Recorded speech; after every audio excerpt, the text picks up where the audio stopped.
ইফরান ইফরান তুই হ্যাঁ বলিস আমি তো তোরা বিচাইতাছি। আরে বাবা গাছের নামবি না, গাছ ওই জীবন কাটাই দিবে। না বাবা আমি নামবো না। কেন নামবে না শুনি? সারা জীবন কি গাছের উপর বসে বসে বাদামের ব্যবসা করবে নাকি বানরের মতো কলা খাবি? দুদিন আগে যে রেজাল্ট দিছে আমি পরীক্ষার মাঝে ফেল হচ্ছি, এলাকা আমি বাদ যাই না দুদিন ধরে, আমি গাছ হইতা হুম। ও এই ব্যাপার, তাই তুই দুদিন ধরে নিখোঁজ। আমি তো পুলিশ স্টেশন, সেনাবাহিনী, নৌবাহিনী, ফায়ার সার্ভিস সবাই কবর লাগাই দিছি, তুই আর আগে গা। শেষ মাস তুই বান্দর সাহায্যে গাছ বয়ে লিস। বাবা মজা করছো কেন? আমি তো ফেল করছি। আরে বেটা ফেল বস তো কিছে, এটা তো নতুন কিছু না। তোর দাদা, তোর বাবা, তোর কালু, তোর ফুয়ার তো ভাই সবাই তো বংশের ফেল হওয়ার ছাত্র।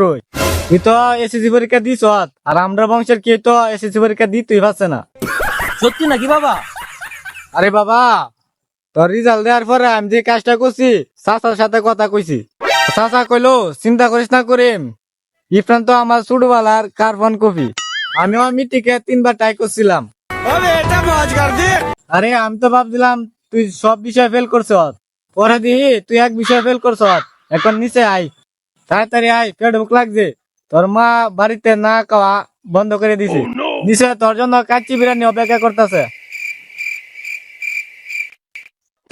সত্যি কাচ্চি বিরিয়ানি বাবা আমার জন্য অপেক্ষা করতেছে?